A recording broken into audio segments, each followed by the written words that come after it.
C'est parti, mesdames et messieurs. Merci encore. Nandenge tout le monde a kanabino toujours dans les cadres. Masolo Italie Mboka et voilà les lots. Toza wana parlement mangai victoire to solo na ba combattant. Toko solo la nini. Toko beta masolo Italie retraite politique ya FCC. O ezako lengisa ba congolais mususu. O ezako lengisa aussi ba membre ya cash. Ezaka masolo toko beta cash pe. Il n'y a pas que la réflexion sur Makambu ya cash n'engeza koleka donc basa la paix autopsie ya cash n'engeni bazoko évoluer ni neza ko batama entre FCC na cash. Pourquoi coalition za ko simbate ezaka na solo to kutena bandeko wa mbote ndeko Ousmane.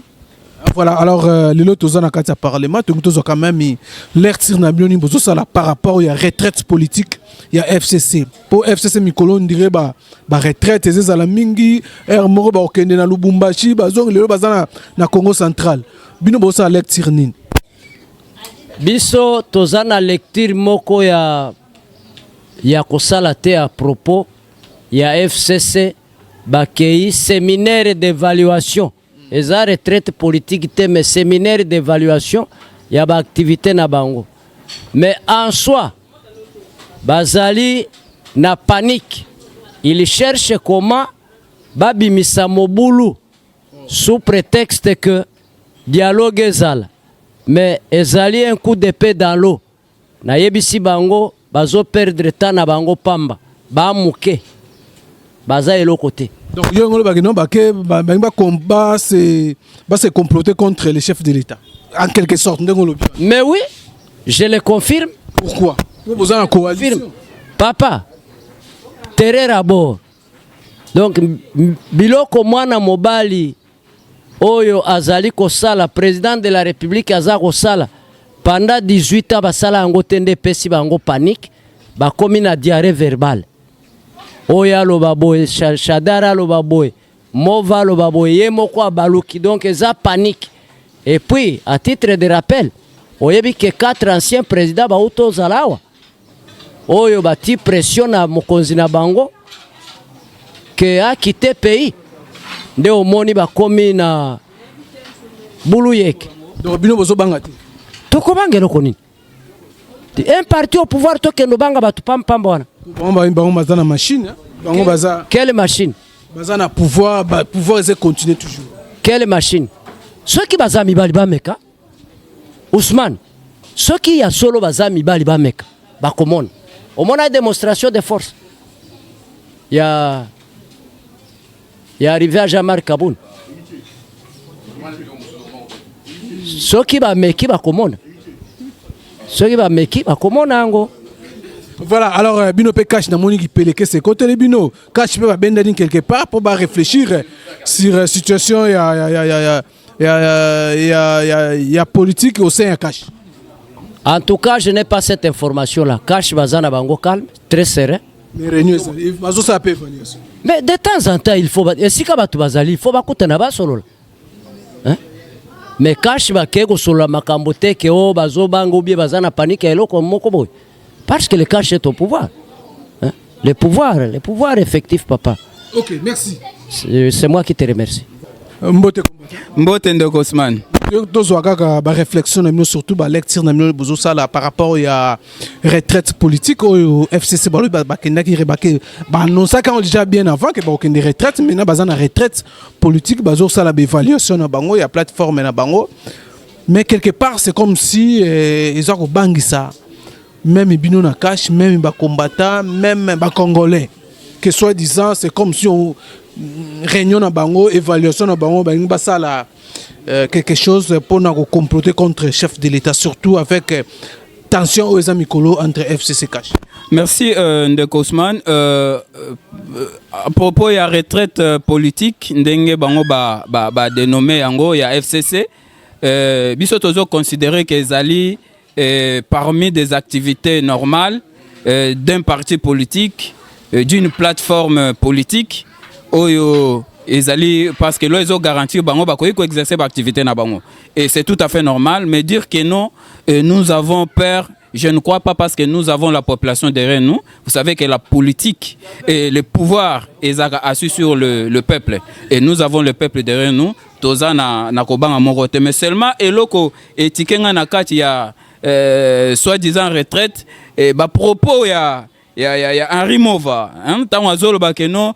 Baza ko kende pona parmi si je ba retraité ba rôle ya FCC na kati ba institution, mais c'est là où c'est accord bazo gagner coach par na bango papa na ngai, c'est là où il y a eu un accord entre Félix Tshisekedi na FCC. C'est là où je trouve louche parce que tango mutu les deux plateformes basangani basali coalition.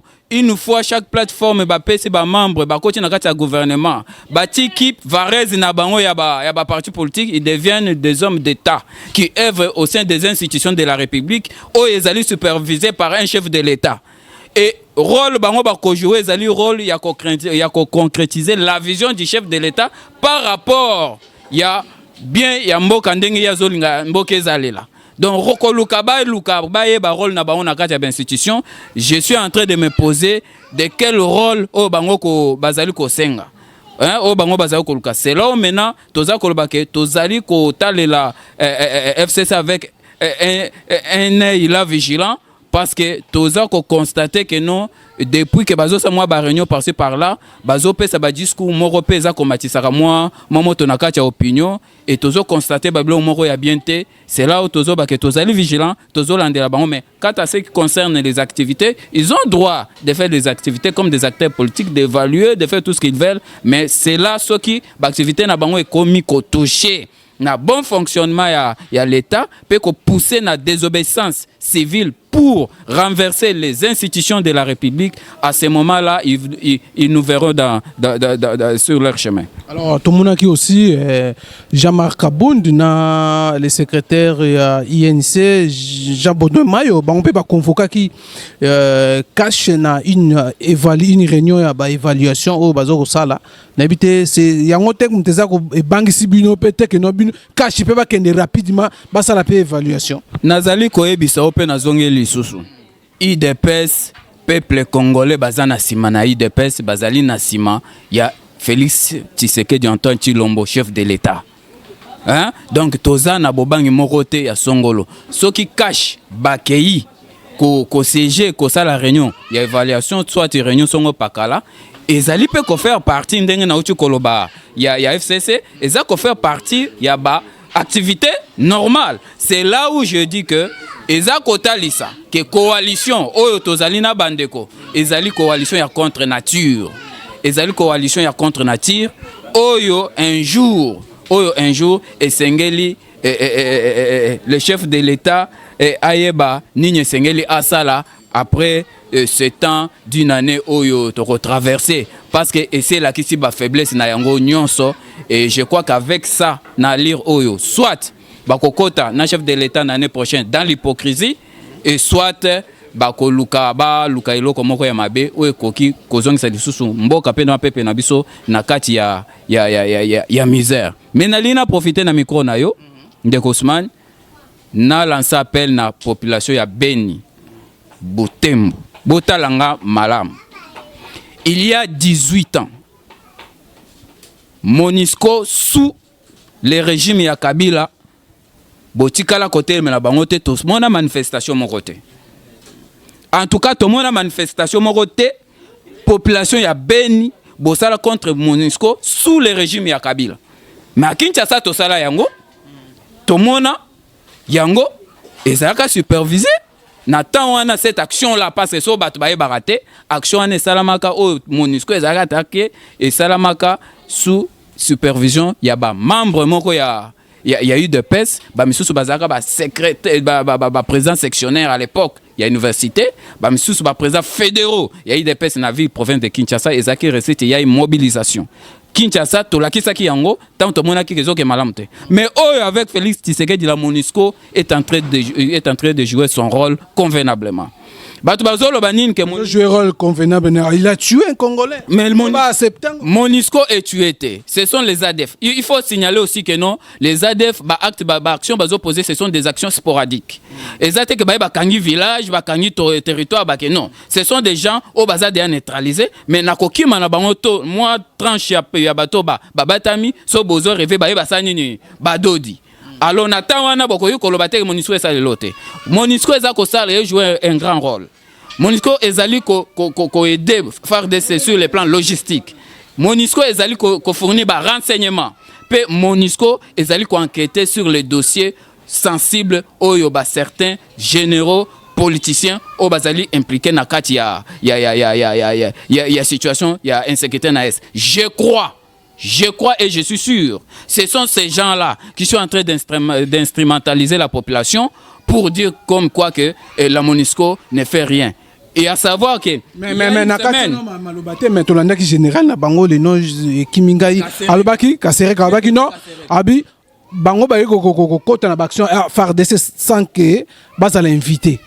Donc, si on va inviter bango, bango côté mais le quoi baza invité te. Bango s'imprégner na action ya faire des meilleurs lobby wa bazo rafiter la FARDC. Non, il n'a pas tort. Je vous dis que la Monisco fournit les renseignements. La Monisco enquête et la Monisco fournit aussi la logistique. Mais à ce qui concerne la défense du territoire national, ça revient maintenant à l'État congolais à partir de son armée qui est le FARDC, qui est en train d'ailleurs, hier vous aviez suivi encore des prouesses, qui est en train d'ailleurs de remporter de victoire en victoire en chassant les ADF. Donc, Bazan a raison à Koloba Bongo parce que défense c'est ça qu'on revenir dans les forces armées, mais il a un rôle dans les cadres stratégiques Oyo Bazali qu'on jouait ensemble avec la Monisco. Nalinko et sa population Bazaki déjà averti par le général Dieudonné Kasereka, celui qui est chargé de l'opération Sokola 2. Averti ça qui déjà bango il y a une semaine. Tango akita ki na beni, ayebisi bango boye. Campagne za kosama intoxication. Bato basala yango ezali ba ADF na certains acteurs politiques pour que bo s'attaquer na Monisco na FARDC. Bo céder na yango te. Mais je suis curieux bande ko batelemi kaka bakei ko saccager installation action wana et profiter mingi na ba ADF na bato bazolingate que guerre si la na est de la République. Donc tozongela yango lisusu te, le président est déterminé ensemble avec la Monisco pour en finir avec les rebelles et en finir avec les traîtres qui sont dans l'armée et qui sont dans la police, qui sont dans la scène politique. Au bazali kosala l'assemblée ya ba retraite en réalité za retraite ce sont des stratégies au bazako que ne ko arrêter au moment opportun to repenser yango parce que dans le moment opportun to repenser yango parce que to bi pe babilo misusu oyo déjà c'est to yoki na ba matoi il serait difficile ya ko révéler ngo lelo na minute to zeba poser ba acte to yebisa bango oyo esengelaki toloba. Voilà, alors donc réaction na bino soit lecture na bino par rapport à retraite politique, il y a FCC certaines opinions déjà bazobanga ba bino c'est ba keikuna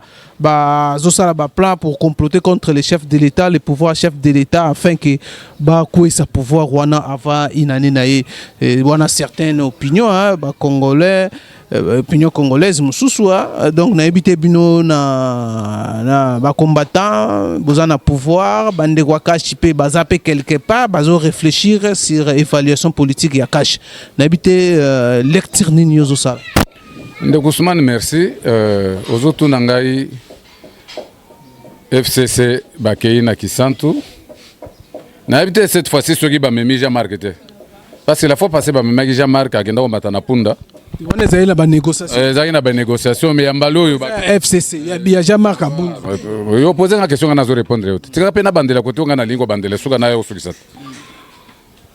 bakei entre guillemets bakei ko évaluer action na bango na kati ya gouvernement apport na bango sur le terrain comme ça baluka nini ba stratégie nini ba ko monter pour peut-être ba comme je ne sais pas si ba se racheter aux la population ou bien batia ba bâton dans les roues il y a action il y a président de la République mais kabal na bango ndenge tozo ke là ezali coup d'épée dans l'eau.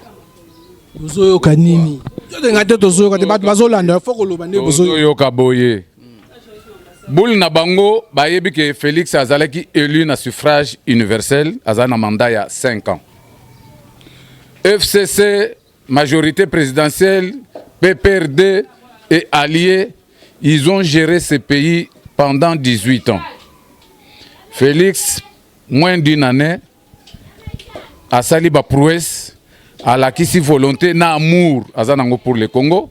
Par rapport à Bango nege basalaki 18 ans, ils n'ont rien foutu. Bazali na bilan moko négatif. Bakei ko évaluer nini? Bakei ko évaluer échec na Bango? Bakei ko évaluer nini? Bakei ko évaluer ba prouesse Félix azali ko sala sur le terrain? Bakei ko fomenter nini? Coup contre le président de la République, yango na lobaki ne bandeli ke ezali coup d'épée dans l'eau. Pourquoi? Parce que 5 ans ya Félix ezali mandat présidentiel. Bazali na droite ya ko Koyisa, président de la République, quel que soit ba coup bango ba fomenter. Père ezali na ngamu na bango. Pourquoi? Parce que na constitution pe ezali ko pesa Félix droit ya ko dissoudre parlement. Une fois soit à dissoudre parlement, le gouvernement aussi va tomber. Toutes les institutions vont tomber. Alors bazo mona danger wana, alors faut baluka ba crise par-ci par-là. Ce n'est pas pour rien aux hommes qui ont sakani abimi na alobi. Est-ce que bozo mona Shadari est-ce que muto a perdu l'élection à cause de la carrière zanango? Est-ce qu'à cause de la mine zanango? À cause de la abandi ko vante. Shadari a créé alobi balatise kimono. Soit commis ceinture noire, soit qui ceinture jaune, soit qui ceinture blanche na yebite. Un papa local là Shadari qui fut aussi président fédéral. Il y a eu de pèse. Parce que tous ces politiciens-là, où nous sommes basés dans la majorité, ils sont dans l'école, où ils sont dans le micro. Mais ils sont dans mon fait président Tshisekedi Moulumba Lobaki, l'opposition est une balle de chauve. Koko sana koko la mutute, poko ta na opposition. Le temps que fait ezali ko umela, ceux qui ekobimao na mutu, libandinayo, oko reverser ko zakana libandité ko zalape opposante. Ces gens, c'est comme les Shadari et tous ceux qui ont quitté le bateau IDPS. Aujourd'hui, bazo ko se retrouver na ngambo wana. Pour combattre la vision du chef de l'État, pour combattre le projet de société. Bango bakanisa que Félix azali manipulable, malléable. Kanisa ki Félix azali mwana meme. Mais babosana que Félix azali mwana nkoi. Basala qui par tous les moyens pour retarder sortie du gouvernement. Pour que ba désigner Félix à nommer premier ministre. Basali acrobatie pour que Félix azala atikala inactif. A travaillé à cause de la gouvernement tango ekobima na ba croc en chambre na ba buzo ba na ba zo sala. Félix est tellement que visionnaire loko la père naye a timbeli a lancé 100 jours. Na 100 jours to moni ba effet. Gouvernement yé gratuité enseignement et pesi bango ki pelekese. Mbongo balobaki ba futa ba militaire. Toye biba géniaux surtout. Donc tellement que Félix a sala malamu mingi, il y a de la raison pour laquelle les pesi bango ki peleke se bakene na katanga bakokite bakele na kisantu. Na ebite prochainement so bakene na est. Ceux qui na beni na ebite. Tout ça bazo luka, bazo luka bakozo yango te. L'UDP c'est une machine. Ndeko Ousmane, oyaka, okuta kabiso, to sala kanini, to sala kande politique. To leki ebele bazali na parlement kuna. To leki pe ebele, o to zana bango na kata parti. Jean-Marc Kabound, Kabouya. Jean-Marc Kabound est au Sassouni. Liberté d'expression. Ça n'engage que moi. Voilà. Je m'attaque à Jean-Marc Kabound. Tant que tu as dénoncé association entre guillemets, tant que tu as dénoncé coalition. Kabouya, Kabound, Bazolo Banabisonine. Baoye Bazali ko attaquer FCC, Bakomon Abiso sur leur chemin, tout le monde a bango sur leur chemin. Bandaki FCC bandi le lote. Kabound bazaki ba chanteur, ba défenseur à FCC. Aujourd'hui Kabound a eu ça la biso speech, sketch pour attirer sympathie à ba combattants pour dire que le rôle Félix a dénoncé ba mauvais comportement. Il y a FCCT, Kabound nda bimi le rôle en Koyi Mobali. Yene mtu atelemeli FCCT. Kabound nda attaqué en garde à la musiba to FCC abi bozola la. Il n'a pas de Félix a dissoudre bino to bokocho la bokonager. Et ça qui message codé au Kabound a yebisa ki bato FCC ya wana mone bakena kisantu.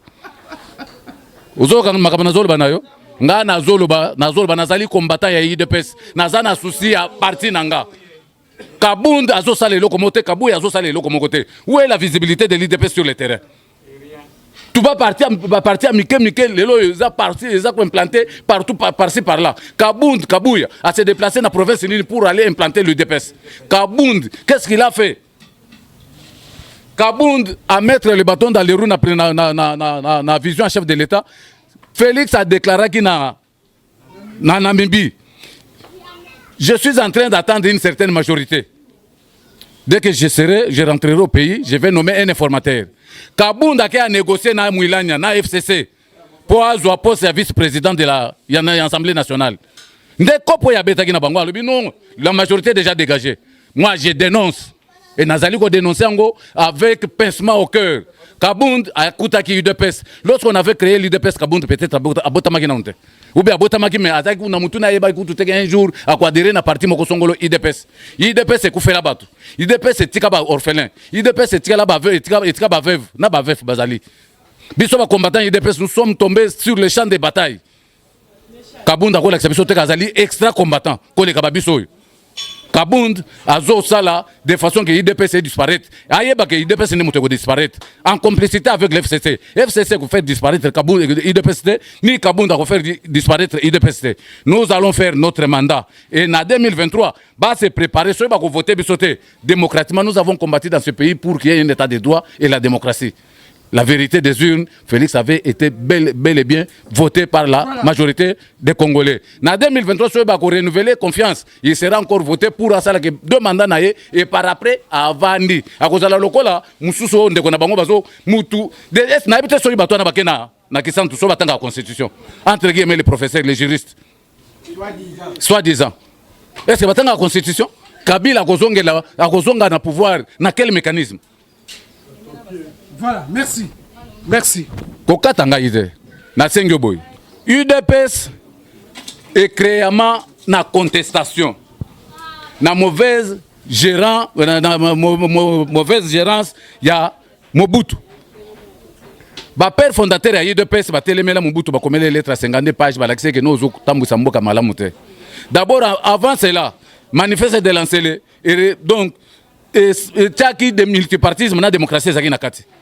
Aujourd'hui, l'UDPS s'est bâti pendant 37 ans pour le respect des textes. Kabund et Kabuya, bazali ko piétiner statut à UDPS. Bazo nous mettre en pratique. Tôt ou tard, la vérité vous rattrapera. Kabund, je te mets en garde. Kabuya, je te mets en garde.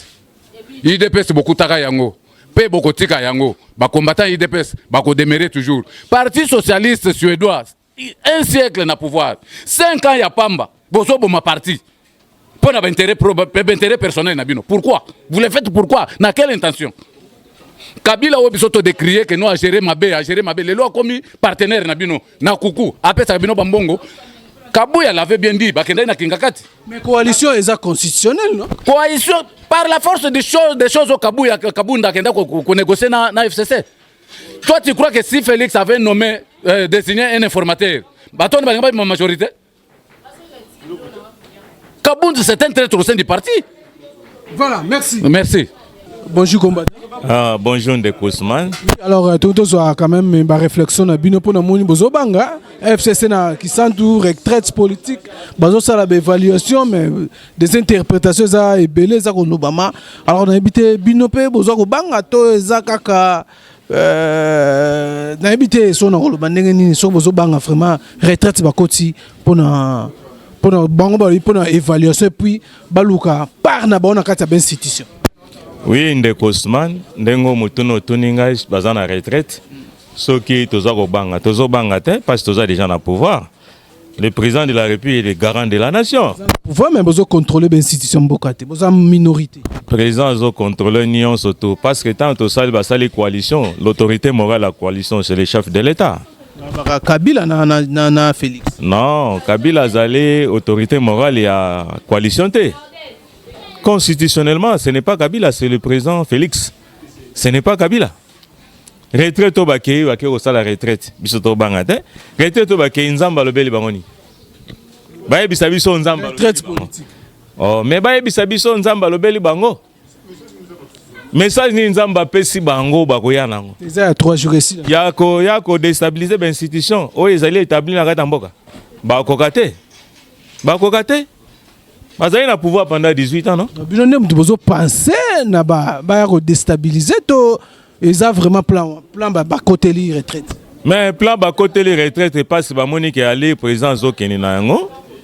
Baza ko se retrouver te passe ba basali 18 ans basali lokote. Président Nenga Zokende et diplomatie oya fongoli monde mobimba.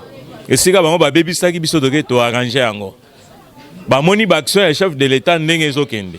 Et na guerre ya sali na est pendant 18 ans président zoya ko mettre fin na yango. Bazo mona ke non. Baza na discours te ya koya na 2023. Ba na discours te. Eze bank sabine. Et ko bank sabiso te passe dans la majorité populaire. La cache aussi na coin na pas que réflexion politique. Eza périté. Yon za ba signe ya ko bank. Bien, Ndeko Ousmane, même na kata cache, mais on a battu peu bazo combattre l'IDP, c'est pour l'IDP c'est à l'enterrer. Toyebi bango. On est à réunion bazo se comploter comment ko enterrer l'IDP c'est disparaître. Cache, les accords se font, se défont. Sur les simbité. Et ko panza nango? Il y a un problème te. Pour biso toyebi que président na biso azana mandat mibale. Oh, tozo garabande komsusu bazala kata cash babi ke bango pe ba ocha libaya na 2023. Il se trompe. Parce que ali to ke nango président to sala par tous les moyens président briguer deuxième mandat na. Alors bango ba ozala ba se disparaître. Hein? Na pose à la candidat de PRM faut à congolais hein. Faut à congolais. Voilà, merci. Merci beaucoup Ndeko Ousmane.